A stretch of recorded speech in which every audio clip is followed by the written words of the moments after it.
Kita mulai berteori sedikit-sedikit. Harapan adalah dorongan fitrah. Saya bilang tadi dia anugerah Allah yang hanya dimiliki oleh manusia. Binatang tidak punya harapan, tumbuhan tidak punya harapan. Bebek itu tidak punya cita-cita, besok aku kalau besar pengen jadi bebek yang berguna bagi nusa bangsa, tidak ada. Yang punya harapan manusia, fitrahnya, kodratnya manusia bercita-cita, berharap. Yang kedua, harapan lahir karena kebutuhan. Ini boleh kembali ke Abraham Maslow, saya ambil contohnya itu. Karena kita ingin survive, karena kita ingin aman, karena kita ingin mencintai atau dicintai, kebutuhan untuk status, kebutuhan aktualisasi diri. Dari sini kan muncul harapan-harapan. Jadi harusnya secara fitrah manusia itu berharap. Jadi manusia itu kalau bahasanya komputer itu program yang kompatibel untuk hidupnya manusia itu adalah program harapan. Bukan program keputusasaan. Kalau kamu menginstal keputusasaan, harusnya crash dengan hidupmu. Jadi orang-orang yang pesimis, putus asa, itu sebenarnya menyalahi fitrahnya. Makanya Allah benci. Disebutnya kafir atau kufur. Terus, selain itu, harapan juga di teori yang lain disebutkan lahir oleh situasi hidupmu, termasuk dari masyarakat. Jangan dikira harapan-harapanmu itu hasil pikiran dan pilihanmu sendiri. Secara tidak sadar sebenarnya masyarakat sekelilingmu, mulai orang tua, guru, teman, tetangga, ikut menentukan harapan-harapan hidupmu. Jadi ada programming dari masyarakat sekitarmu. Maka jangan gaya, jangan merasa bahwa saya ini bebas loh Pak, cita-citaku, keputusanku sendiri, enggak. Di situ ada ilustrasinya, biasanya anaknya pedagang itu ya mentalnya dagang dan cepat. Kalau disuruh berharap untuk dagang, anaknya guru juga begitu, anaknya pemikir juga begitu, biasanya. Jadi cita-cita, harapan itu mix antara fitrah individu, kebutuhan masing-masing orang, plus programming dari masyarakatnya. Jadi teori ini mau bilang bahwa setiap orang harus sadar sebenarnya kebebasan mutlak untuk manusia itu tidak ada. Kamu yang merasa bebas sebenarnya tidak bebas juga. Masyarakatmu pasti mempengaruhi ekspektasi dan harapanmu. Bukan keinginanmu sendiri. Ketidaksadaran ini nanti sering membuat orang jadi patah hati, stres, depresi, konflik. Jadi harapan itu darimu dipengaruhi oleh masyarakat, didorong oleh kebutuhan. Terus, apa mainnya harapan, pentingnya harapan dalam hidup kita? Ya, kalau ini sebenarnya tidak perlu dijelaskan, kalian sudah tahu. Ini menegaskan arah dan orientasi hidup, meningkatkan kemampuan, menghadapi kesulitan. Itu ada saya kutipkan sebuah quotes dari Biksu Thich Nhat Hanh. Dari ini Biksu Zen Buddhisme dari Vietnam. Dia punya torekot, kalau bahasa Islamnya ya. Dia punya order of interbeing. Jadi kita kan selama ini interreligius, interrelasi, dia punya order of interbeing. Jadi tidak cuma sesama manusia, sesama makhluk, tapi saling berhubungan dengan segala yang ada. Katanya Thich Nhat Hanh, hope is important. Harapan itu penting sebab dia akan membuat momen saat ini tidak terlalu sulit untuk ditanggung. Kalau kita percaya bahwa besok lebih baik, kita akan bisa menanggung beratnya hidup hari ini. Itu enaknya punya harapan.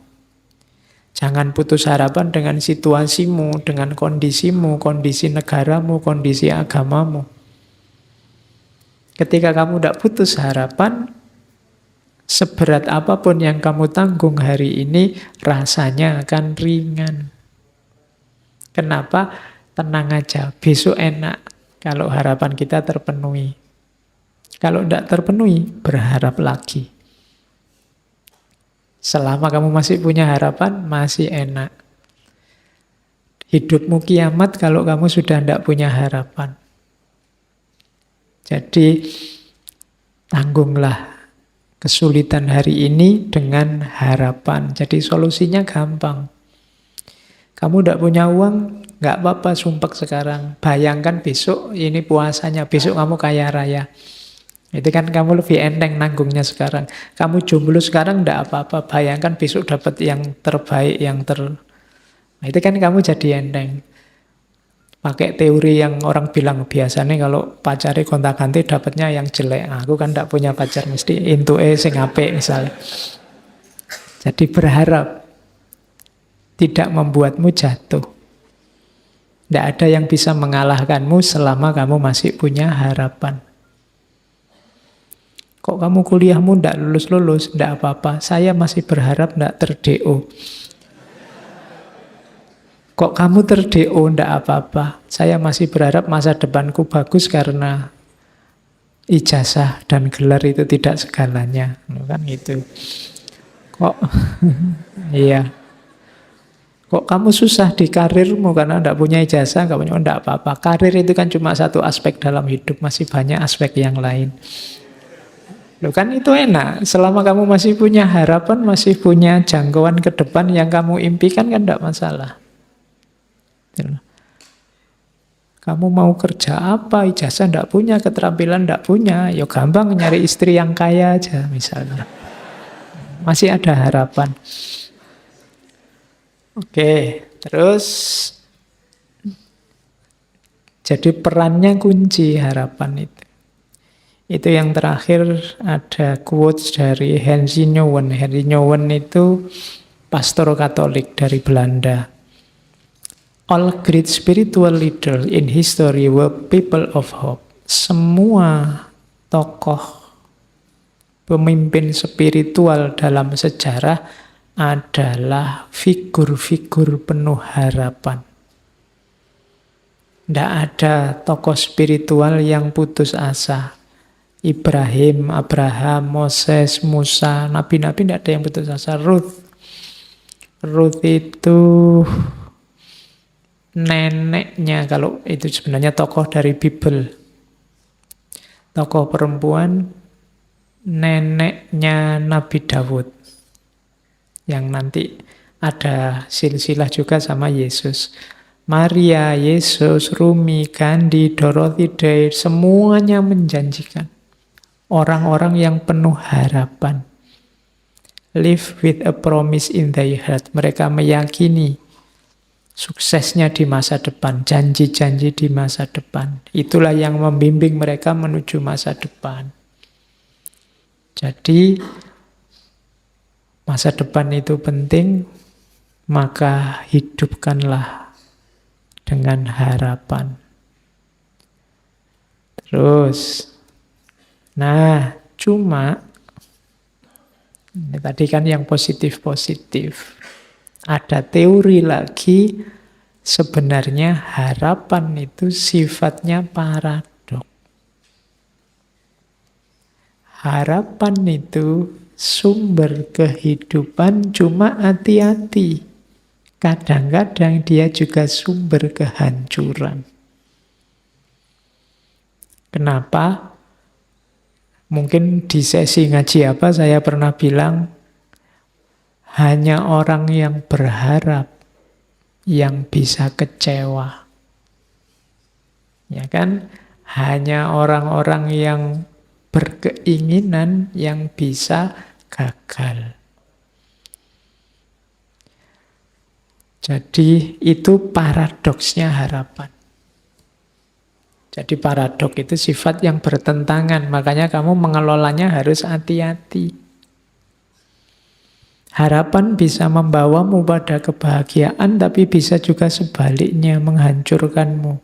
Kalau kamu tidak hati-hati merancang harapan.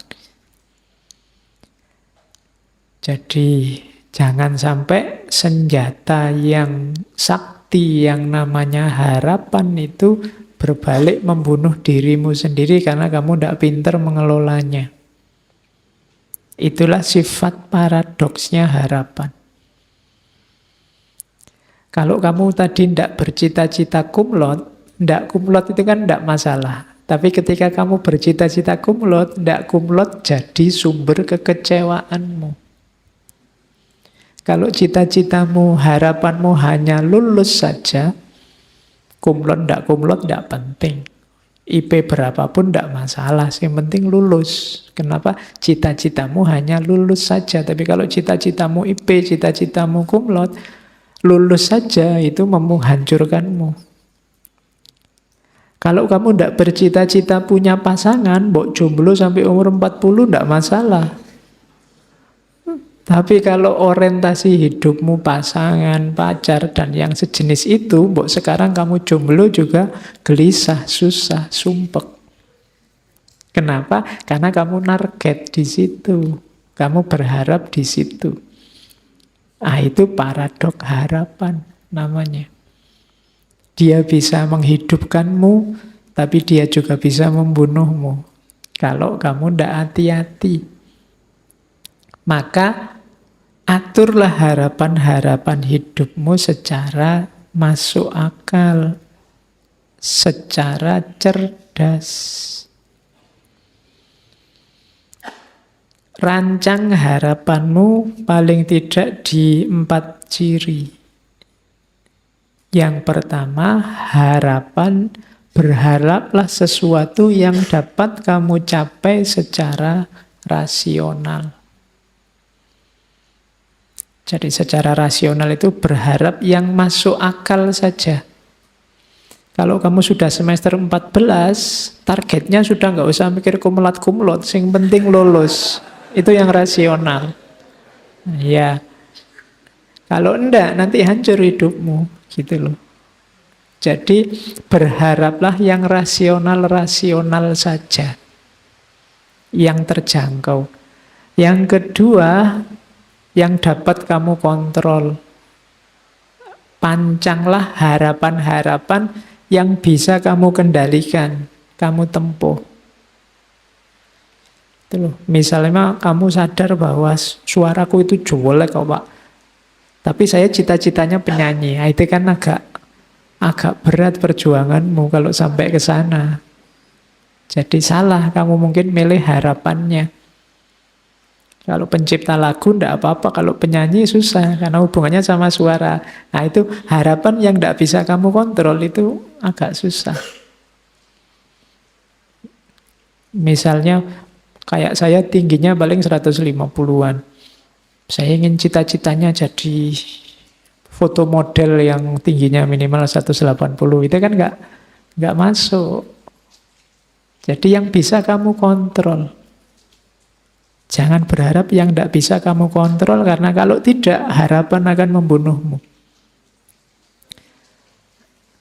Terus, berharaplah yang menurutmu penting. Kalau ini ya benar bunuh diri, kalau kamu tidak penting kok kamu harapkan.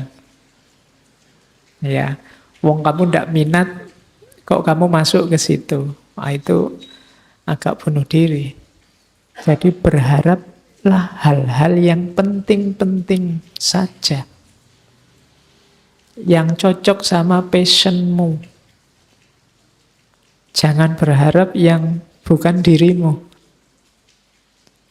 Karena kamu akan kesulitan mewujudkannya dan akibatnya kamu kecewa. Yang penting menurutmu apa? Bukan yang penting menurut orang lain. Karena kalau tidak nanti kamu kesulitan mewujudkannya. Setiap orang punya gaya dan model sendiri-sendiri. Yang keempat, ini juga penting. Kalau tadi kan penting menurutmu. Berharaplah sesuatu yang bisa diterima oleh masyarakatmu dan cocok dengan nilai-nilai yang ada di tengah masyarakat, nilai-nilai moralnya. Ini menentukan juga, karena kalau targetmu ternyata tidak cocok dengan masyarakatmu, kamu bisa kesulitan juga. Nanti harapanmu bisa membunuhmu. Ya macam-macam tidak cocok itu. Mungkin tidak cocok sama kultur sana, mungkin tidak cocok sama nilai-nilai yang ada di sana. Ya contohnya gampang lah, misalnya yang cocok sama masyarakat di kos-kosanmu, misalnya masyarakat sana menghendaki kamu kalau apel paling malam sampai jam 10 misalnya. Nah itu ya kamu jangan berharap lebih. Saya ingin ijtihad berlawanan dengan masyarakat, pokoknya apel itu ya paling tidak jam 12 lah, jam 10 belum dapat apa-apa. Misalnya, oh itu kamu akan kesulitan benar. Mungkin kamu punya argumen, punya dasar, punya dalil, lo gimana Pak, saya sholat isya-nya sekarang selesainya paling jam 8. Nanti kos saya sama tempat apelnya jauh, bisa sampai jam 9.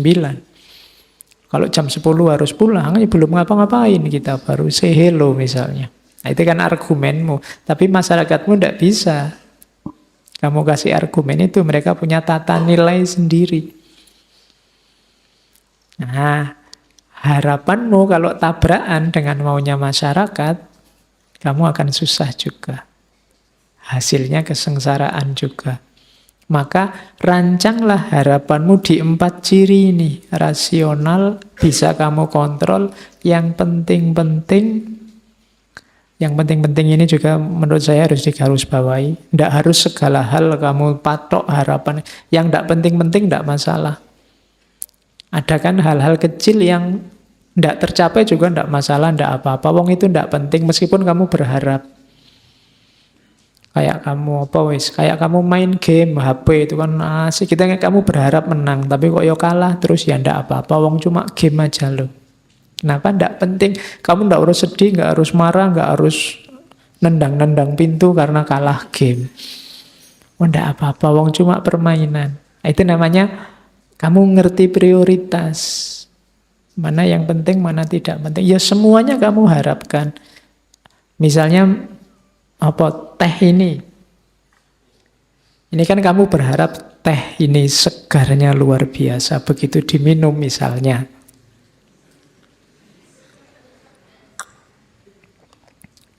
Kok biasa ya? Misalnya, itu kan kamu kecewa. Tapi ya enggak apa-apa, wong ini enggak prioritas kok. Meskipun tadi aku berharap kan enggak masalah, enggak penting. Beda tadi sama urusan kuliahmu, sama urusan masa depanmu, itu kan jauh yang lebih penting. Jadi berharap, patoklah yang kamu anggap penting-penting saja. Dan yang terakhir, hati-hati dengan norma-norma dan nilai-nilai di tengah masyarakat. Karena masyarakat itu juga harus jadi pertimbanganmu. Mereka punya logika sendiri, mereka punya standar sendiri. Nah, komponennya harapan ada 3. Nggak usah dibaca definisinya, agak bulet. Harapan itu butuh yang pertama goals, tujuan. Yang kedua pathway, jalannya. Yang ketiga agensi, orangnya. Jadi komponennya harapan itu tujuannya apa, jalan untuk sampai ke sana apa, orangnya siapa yang berharap. Jadi orang yang berharap, jalan menuju harapan, dan targetnya harapan itu. Itulah unsurnya. Tidak ada goalnya, namanya bukan harapan. Kalau tidak ada jalannya, bukan harapan tapi lamunan. Tamanni kalau dalam bahasa agama, angan-angan. Seandainya ya tiba-tiba ada uang sak karung jatuh di depanku, nah, itu namanya bukan harapan, tapi lamunan, angan-angan. Seandainya ya tiba-tiba ada artis Korea datang padaku menyatakan I love you. Nah itu lamunan. Kenapa lamunan? Pathway-nya ndak ada. Jalan yang bisa nyambung dirimu dengan tujuan itu ndak ada. Wong kamu bahasa Korea ya ndak bisa, duit untuk jalan-jalan ke Korea juga ndak bisa, nonton show-nya Korea juga ndak punya uang. Jadi jalannya ndak ada. Untuk ketemu ndak ada. Nah itu ndak ada pathway-nya, maka namanya angan-angan. Untuk lengkap disebut harapan, jalannya ada, strategi menuju ke sana ada, goal-nya ada, tujuannya ada, dan orangnya juga mau. Jadi ini harus lengkap. Kalau ndak ada orangnya Pak, ya sama aja bohong. Ada jalannya, ada tujuannya, orangnya yang berharap ndak ada, ya ndak jadi cerita. Jadi itu 3 komponennya. Penghalangnya juga ada 3. Yang pertama emosi, yang kedua stresor, dan yang ketiga surprise event. Kalau emosi jelas.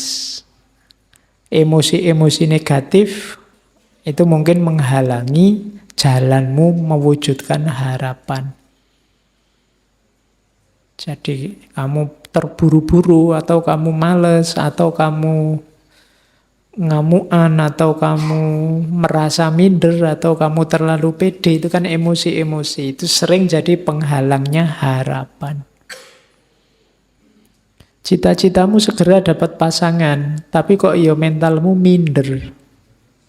Kalau ndak ada orang aja kamu postingnya, teriak-teriaknya selalu tentang perempuan, pasangan, tapi begitu ketemu, nderedek. Grogi, ndak bisa ngomong, ya sama aja. Emosi ternyata penghalangmu. Yang kedua stresor. Kalau stresor ini nanti berpengaruh ke emosi, tapi stresor itu sesuatu yang menghalangi, yang menekanmu sehingga ndak bisa mewujudkan harapan. Kayak kamu pengen cepat lulus, tapi kok ya kamu kerja.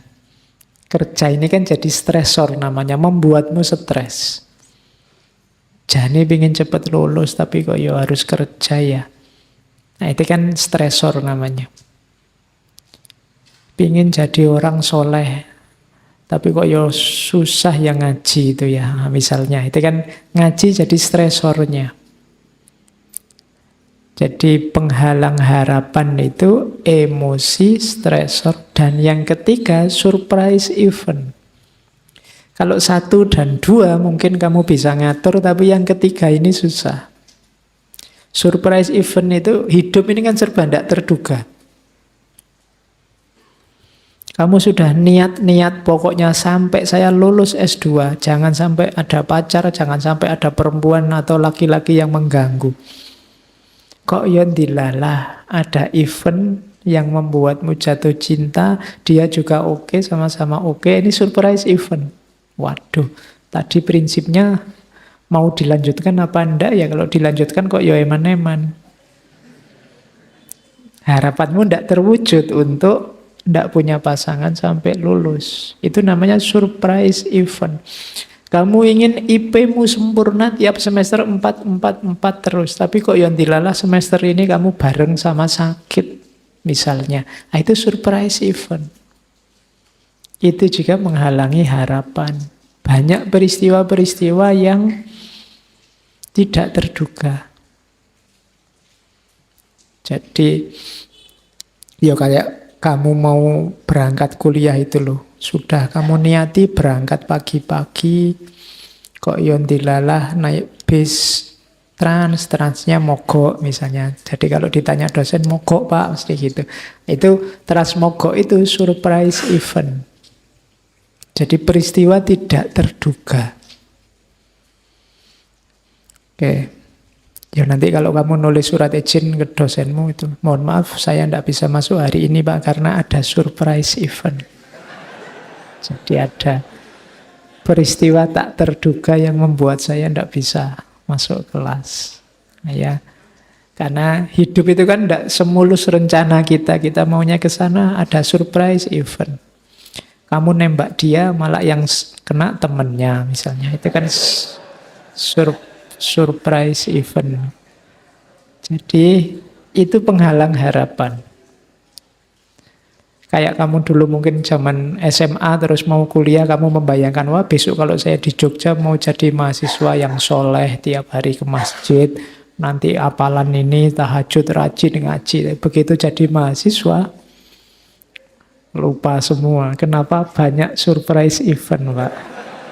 Jadi banyak peristiwa tak terduga yang semakin jauh dari cita-cita. Oke. Ya sama kan saya sering mengilustrasikan kamu waktu kecil dulu waktu ditanya cita-citanya apa? Jadi dokter, jadi pilot, jadi guru gitu kan. Lurus, tapi bukan peristiwa macam-macam. Banyak surprise event sekarang kamu tidak bisa jawab lagi kamu ingin jadi apa. Ya, masa tetap ingin jadi dokter? Wong ya kuliah di Usuluddin misalnya. Kan tidak bisa, kenapa? Peristiwanya sudah ganti. Ya, masa Usuluddin dokter, dukun mungkin bisa. Oke, terus. Nah, kalau ini proses namanya lost hope, hilangnya harapan, itu sebenarnya ada prosesnya. Ketika harapanmu masih penuh, itu masih motivated, masih full.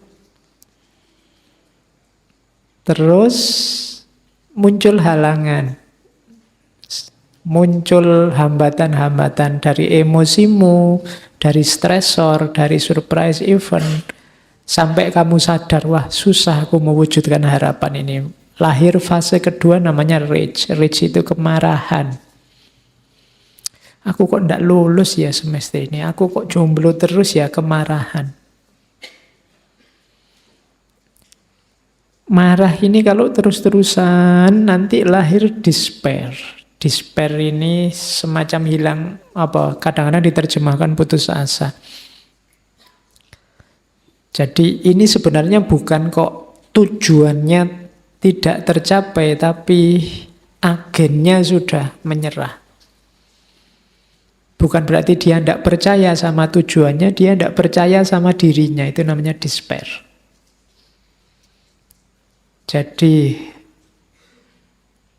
yang pertama hope, turun sedikit jadi rage, turun lagi jadi despair. Orang biasanya frustasi itu despair. Kok tidak kena-kena ya tujuannya, lama-lama dia tidak yakin kalau dia bisa. Sudahlah, tidak mungkin aku lulus misalnya, itu despair. Nah, despair itu bisa nyampe lebih bawah namanya apati. Kalau apati itu tujuannya juga sudah hilang dan dia tidak yakin tujuan itu tujuan yang bisa dicapai. Itu namanya apati. Tidak mungkin ada orang yang bisa lulus. Nah, itu namanya apati. Jadi kalau apati itu dia sudah tidak percaya sama tujuannya, tidak percaya sama dirinya. Itu namanya sudah apatis. Tidak mungkin lah Pak, saya bisa jadi orang soleh, jadi orang alim, wong saya koyong ini, misalnya. Itu sudah apatis. Tapi kalau despair itu, saya ingin sebenarnya Pak jadi orang soleh, tapi ya apa mungkin saya bisa. Itu despair. Kalau rage itu, saya ingin jadi orang soleh, tapi kok ya sulitnya, banyak sekali halangannya Pak. Itu rage, mengeluh. Yang paling atas, motivated itu, saya pasti bisa jadi orang soleh. Sekarang sih belum, Pak. Ya kira-kira 20 tahun lagi lah, Pak. Nah, itu motivated namanya. Nggak apa-apa jauh, tapi kan masih semangat. Nah, jadi itu proses dari berharap sampai apatis, sampai putus asa. Kalau di agama kan bahkan sampai level despair ada jangan, putus asa saja jangan. Putus asa itu kan kamu tidak percaya bahwa dirimu bisa mencapai tujuan itu. Kalau apatis dia sudah skeptis sama tujuannya, apa ya mungkin tujuan semacam itu sudah apatis.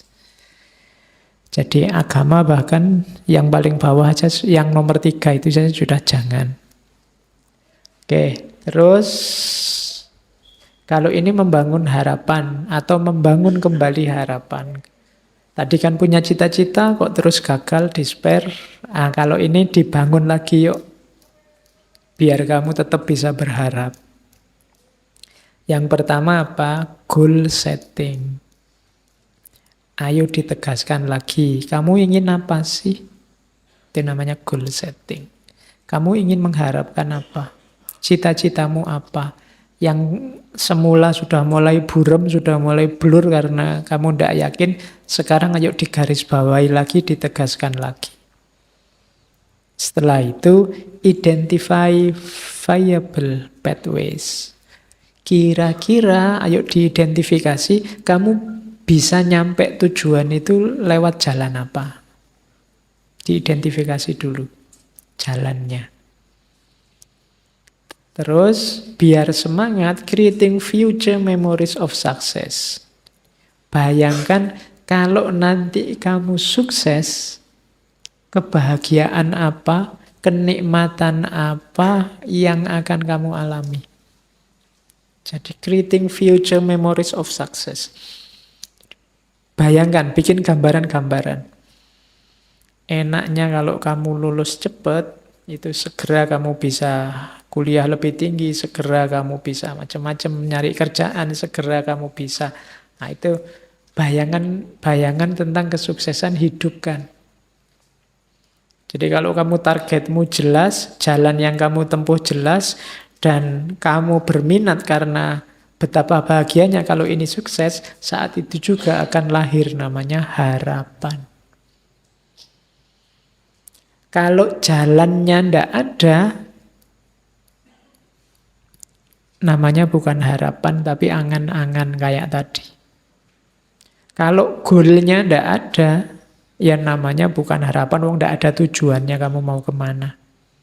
Kalau angan-angan, bayangan kesuksesannya ndak ada, kamu ndak akan bersemangat untuk mencapai harapan. Jadi membangun harapan itu urut mulai target, jalannya, kebahagiaan yang kamu raih. Setelah ini kamu boleh, mumpung ini masih awal tahun 2019 ini, harapanku apa saja. Nggak usah banyak-banyak, karena biasanya kalau lagi semangat nulis harapannya, tahun ini target saya 20 Pak, itu terlalu banyak. 2, 3, 4, 5 yang agak besar-besar, yang penting-penting saja ditulis. Nggak usah yang nggak penting. Nggak usah nulis, saya target saya Pak, setiap kali makan di warung itu harus, kalau kemarin sekali makan 10.000, mulai tahun ini minimal 12.000, misalnya nggak usah ditulis. Seandainya memang itu targetmu, nggak penting. Target yang penting-penting, daftarin, tidak usah terlalu banyak. Plus jalannya. Yang berat mungkin kamu harus merancang jalannya. Untuk bisa ke sana, Pak, saya harus menyisihkan waktu, saya harus menyisihkan uang, saya harus tiap malam melakukan ini, tiap pagi melakukan ini, itu jalan namanya. Sambil kamu hidupkan terus bayangan-bayangan kesuksesannya. Nah, itu awal dari hidup yang penuh harapan. Nah, ini strategi untuk membangun kembali diri dan jalan tentang harapan. Ini nanti silahkan kamu pelajari satu-satu. Yang pertama, Biasakan self-talk, tapi yang positif. Ngomong sama diri sendiri. Yang positif-positif. Jangan sering dimarahi. Banyak orang suka marahi dirinya sendiri. Kalau gagal kan kamu selalu memarahi dirimu. Ada yang tidak cocok kamu marahi. Saya kecewa Pak dengan diri saya. Harusnya saya itu rajin tahajud loh. Sekarang kok begini saya. Sekarang kok males ngaji aku Pak. Jadi kamu marahi terus dirimu. Lebih enak lakukan self-talk yang positif. Wah, sekarang saya lebih merdeka, lebih bebas Pak. Tidak kayak dulu. Maka sekarang saya harus milih yang baik-baik. Nah, itu self-talk. Saya pasti bisa kok Pak, saya mampu pasti, nah, itu self-talk. Kayak pernah saya contohkan kalau kamu nonton TV acara Benteng Takeshi itu loh. Itu kan kalau mau loncat orangnya, aku pasti bisa gitu. Ya, pokoknya aku mampu, terus lari-lari kecemplung, enggak apa-apa, tapi kan sudah positif mentalnya sejak awal. Jadi lakukan self-talk yang baik. Jadi misalnya kamu mau ujian masuk ruang kelas itu, aku pasti bisa, aku pasti bisa. Begitu baca soalnya langsung lemes. Oke. Terus, nah, refleksi tentang kesulitan. Kira-kira yang menghambatku apa? Tidak apa-apa. Oh, aku ingin sih kumlot, tapi mungkin ini akan menghambat. Terus memikirkan target tadi sebagai tantangan. Jadi kamu punya harapan kan, jadikan harapan itu tantangan. Orang itu kan kalau ditantang biasanya lebih gairah, lebih ganas. Jadi jadikan harapanmu adalah tantangan dalam hidupmu. Terus pikirkan kembali kesuksesan masa lampau. Bayangkan dulu kamu sukses kan seneng. Besok ketika kamu sukses pasti seneng bahkan double. Dulu kamu lulus SMA senengnya seperti apa sampai kamu nyoret-nyoret baju. Kamu lulus S1 lebih seneng dari itu pasti. Besok lulus S2 lebih senengnya lebih tinggi lagi apalagi S3. Nah itu kan membayangkan kesenangan ini akan memotivasimu. Terus coba dengarkan cerita, baca cerita tentang orang-orang sukses. Berteman dengan orang-orang yang bisa share tentang tujuanmu tadi. Itu akan membantu. Cari role model yang bisa ditiru. Kalau cita-citamu jadi dokter, ya cari dokter yang bisa ditiru. Kalau mau jadi dukun, ya dukun yang bisa kamu tiru. Kalau jadi yang bisa diimitasi.